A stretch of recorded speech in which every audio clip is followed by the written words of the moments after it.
Өзіңнің инвестициялық портфеліңді өзің дәл қазір менімен бірге құра аласың. Ол үшін саған не істеу керегін бүгінгі сабақта толықтай айтып беремін. Ал егер де саған инвестиция деген не, инвестициялық портфель деген не, және акцияларды қалай дұрыс таңдау керек қызық болатын болса, менің алдыңғы сабақтарыма өтіп қарап көрсең болады. Сіздермен мен Дана Кубентаева, және бүгінгі сабақта өзіңнің инвестициялық портфеліңді жүйелі түрде қалай дұрыс құру керек екендігін толықтай түсіндіріп беретін боламын. Ал ендеше кеттік. Ең бірінші, инвестициялық портфель дегеніміз ол үлкен бір корзина сияқты. Мысалы, сіз қонақ күтейін деп жатырсыз, магазинге бардыңыз, бір корзина фрукты алдыңыз. Сіз ол корзинаның ішіне толыққанды тек қана алма немесе тек қана апельсин алмайсыз. Сіз ол жерде кішкене алма, кішкене апельсин, кішкене жүзім аласыз. Сол сияқты елестетіп көріңіз. Инвестициялық портфель ол сіздің жалпы ақшаңызды көбейтетін бір колодец. Сол колодецтің ішіне әртүрлі заттар салуымыз керек. Жалпы инвестицияда қандай дүниелерді сатып алуға болады? Ең біріншісі ол акция, яғни компанияның бір бөлшегін сатып алуға болады. Екіншісі ол облигация, яғни ол сіз бен мемлекет немесе бір компанияның арасындағы қарыздық мәмілеме. То есть біздің тілде айтқан кезде под процент ақша беру сияқты. Одан кейін ETF ол бірнеше компаниялардың басын құраған қорлар, яғни Apple, Tesla, Amazon бәрін басын біріктіріп бір ETF құрау мүмкін. Ол бізде бір жаңағы инструмент болып табылады. Одан кейін алтын және рейт. Рейт дегеніміз не? Мысалы, біздің Қазақстанда государственный, мемлекеттік мектеп, садик, больницалар бар. Ал ақш-та мектеп, садиктарға дейін зданияны арендаға алады, және соны арендаға берумен айналысатын компанияларды рейттік компаниялар деп атайды. Жалпы бас аяғы алған кезде сіздің инвестициялық портфеліңізде осы 5 инструмент болады, яғни акция, облигация, ETF, алтын және рейт.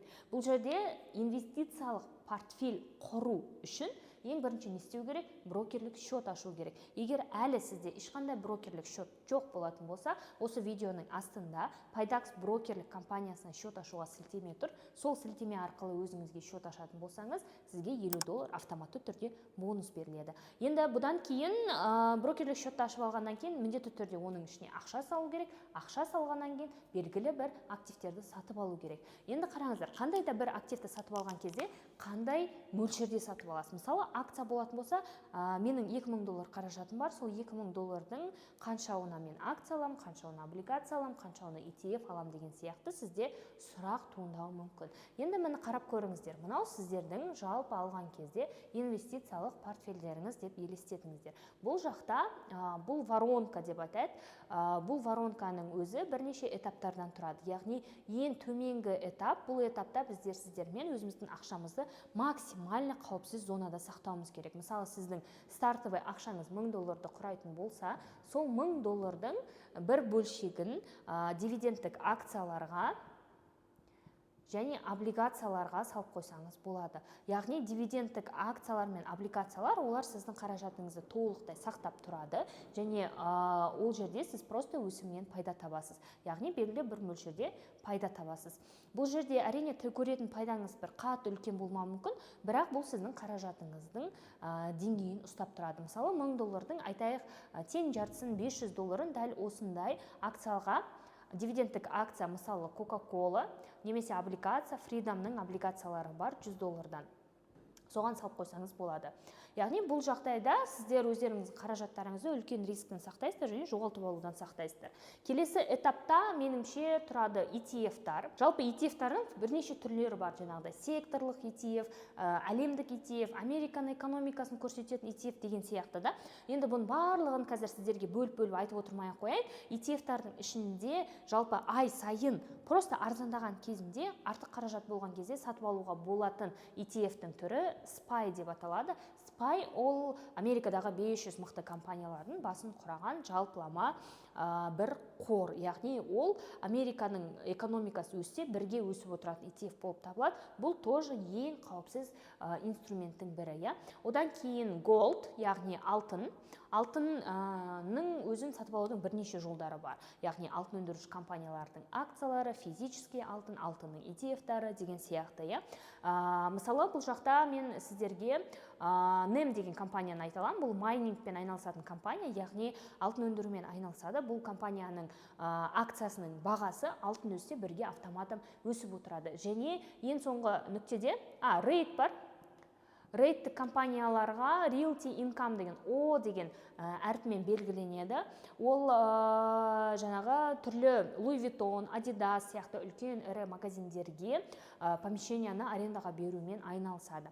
Және ең соңғы орында ол акция тұрады. Яғни оның ішінде жаңағы Apple, Tesla деген сияқты компаниялар. Яғни бұл структурада мен сіздерге не айтқым келіп тұр? Яғни сізде мысалы $1000-ға тек қана бүкіл $1000-дың бәріне бір штук қана акция сатып алатын болсаңыз, ол акция құласа, полный депозитіңіз провал болады, минус болады. Ал егер де оның ішінде алтын, ETF, акция, дивидендтік акция барлығы аралас болатын болса, біреу құлаған кезде біреу өседі, және ол сіздің портфеліңізді жүйесін сақтайды, және болашақта жақсы диверсификация, яғни әртараптандыру арқылы үлкен капиталға жеткізе алады.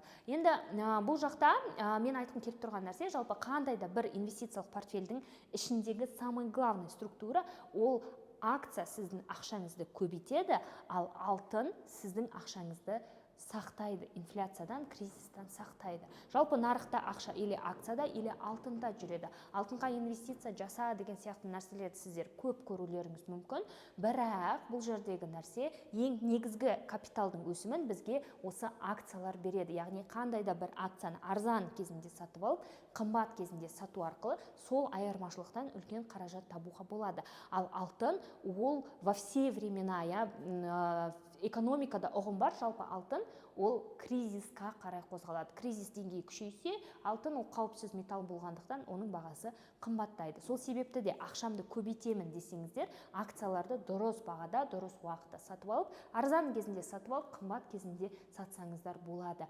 Тіпті акциялардың өзінің 10 мыңнан астам түрі бар. Тіпті $0,5 бастап $1,500-2,000 дейін тұратын акциялар бар. Мысалы, менің шәкірттерімнің ішінде акцияларды $100 да бастаған, $1000 да бастаған, $10,000 да бастаған кісілер бар. То есть бастапқы қаражатыңыз қандай болатыны мүлдем разница жоқ. Бұл жердегі разница акцияның бағасында. Мысалы, $100-ға бір штук акция сатып алатын болсаңыз, ол $10-ға қымбаттаған кезде сіздің табысыңыз $110 болуы мүмкін. Ал егер оны $1000-ға алатын болсаңыз, соответственно, ол жерде табысыңыз да соншалықты көп болатындығын көрсетеді. Мысалы, менің шәкірттерім $100 бастап та дәл осындай нәтижелер көрсеткен болатын. Ал $100-дан көбірек қаражатыңыз болатын болса, сәйкесінше тура менің шәкірттерім дәл осындай нәтижелер жасаған болатын, және сіз де жасай аласыз. Менің бұл салада жалпы 4 жылдық тәжірибем бар. Осы уақытқа дейін Ресей, Дубай, Малайзия және ақш-тан білім алған болатынмын. Қазіргі таңда $1 миллион капиталға жетіп, Алматы қаласынан өзімнің офлайн академиямды ашқан болатынмын. Ал егер дәл осы академияда сіз де келіп білім алғыңыз келетін болса, осы саланы нөлден бастап дұрыс бағытта үйреніп, жүйелі түрде үйреніп, дұрыс қаржылай нәтижеге жеткіңіз келетін болса, мына менеджердің номеріне хабарласып, курс туралы толық ақпараттар алсаңыздар болады. Біз Алматы қаласында офлайн академияда сабақтар өткіземіз. Дәл сол жерге келіп, өзіңіз де осы инвестиция туралы толық ақпарат алып, толық білім алып кетсеңіздер болады. Жалпы портфельдің структурасы, достар, айтым келіп тұрғаны, әр кезде әрқалай жасалынады. Сіздің мақсатыңызға байланысты, рискіңізға, ақшаңызға байланысты. Мысалы, әртүрлі ситуация болады. Біреу $5000 бастаса, біреу $50 бастайды деген сияқты. $50 бастап жатқан адаммен $5000 бастап жатқан адамның структурасы әрине әртүрлі болады. Сол себепті де сіздерге міндетті түрде бірінші дұрыс білім алу керек. Сол білімнің арқасында жүйелі капитал жинап, үлкен-үлкен нәтижелерге бізбен бірге жете аласыздар. Егер осы видео ұнаса және осындай пайдалы видеолардың көп болғандығын қаласаңыз, міндетті түрде маған лайк қойыңыздар, маған тіркелуді ұмытпаңыздар, және инвестиция саласы бойынша қызықтырып жүрген сұрақтарыңызды комментарийге жазыңыздар. Мен барлығын оқимын және келесі шығарылымды міндетті түрде сіздің сұрағыңызға арнайтын боламын. Сіздермен болған мен Дана, келесі сабақта кездескенше.